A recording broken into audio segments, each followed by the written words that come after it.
राजस्थान का ये गांव क्यों कहा जाता है विधवा महिलाओं का गांव? क्या है इसकी वजह?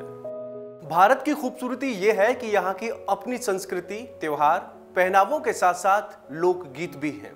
भारत की यही विरासत अपने अंदर पूरा हिंदुस्तान समेटे हुए है। कहते हैं कि भारत में 20 कोस पर भाषा बदल जाती है और साथ ही बदल जाती है सामाजिक रीत।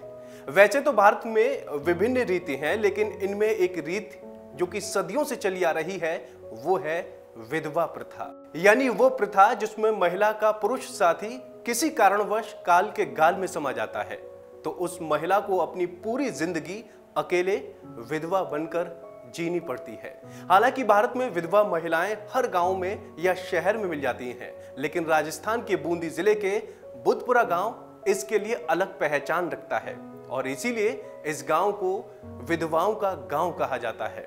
कहते हैं कि जहां के ज्यादातर पुरुषों की मृत्यु हो चुकी है, हालात इतने खराब हैं कि विधवा महिलाओं को परिवार का पालन पोषण करने के लिए खुद मेहनत मजदूरी करनी पड़ती है।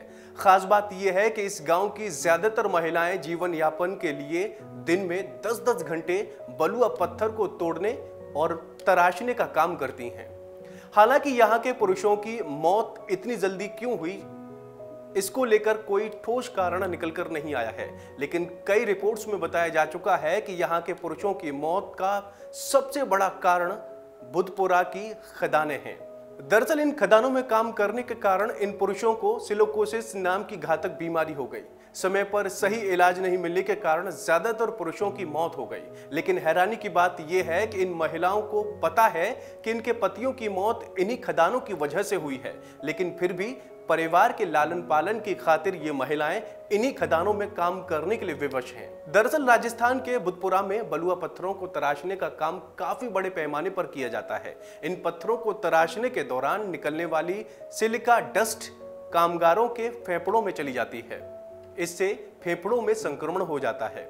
अब अगर समय पर इस संक्रमण का पता चल जाए तो इलाज हो जाए तो कामगारों की जान बच सकती है, लेकिन ज्यादातर मामलों में कामगारों की बहुत देर से इसका पता चल पाता है, जिससे उनकी मौत हो जाती है।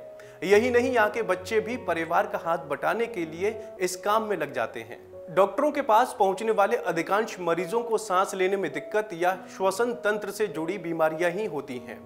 हालात इतने खराब हैं कि मरीजों में 50% को जांच कराने पर सिलिकोसिस बीमारी का पता चलता है। अमूमन मरीज तभी डॉक्टर के पास पहुंचता है जब हालात बेहद खराब हो चुके होते हैं। बीमारी के गंभीर स्टेज पर पहुंचने के बाद इलाज शुरू होने के कारण मरीज को ज्यादा फायदा नहीं पहुंच पाता।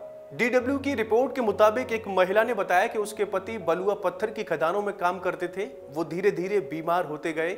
आखिर में फेफड़ों की बीमारी के कारण उनकी जान चली गई। वहीं दूसरी एक महिला ने बताया कि उसके पति की मौत के बाद उसे बहुत संघर्ष करना पड़ा। कई बार पूरा परिवार भूखा भी सोता था। मेरी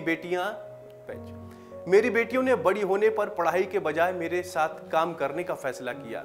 यहाँ ऐसी एक नहीं बल्कि दर्जनों महिलाएं हैं जिन्होंने अपने पति को बुधपुरा में माइनिंग की वजह से खो दिया, लेकिन राज्य सरकार या खदान मालिकों में कोई भी इन मजदूरों के परिवारों की मदद करने को तैयार नहीं है। उन्हें उनकी खदान में काम करते करते मरने वाले मजदूरों के परिवारों से ना तो कोई सहानुभूति है और ना ही कोई लेना देना है। कई संस्थाएं लोगों की मदद को आगे जरूर आई हैं, वो उनके हक की लड़ाई लड़ रहे हैं। एक संस्था के सदस्य ने कहा कि माइनिंग कंपनियों को लोगों को उनकी सुरक्षा को लेकर जागरूक करना होगा। वहीं राज्य सरकार को भी ध्यान देना चाहिए कि आखिर इतने लोग कैसे मर गए। तो उम्मीद है आपको हमारी यह जानकारी पसंद आई होगी। ऐसी तमाम अपडेट्स के लिए आप देखते रहिए वन इंडिया।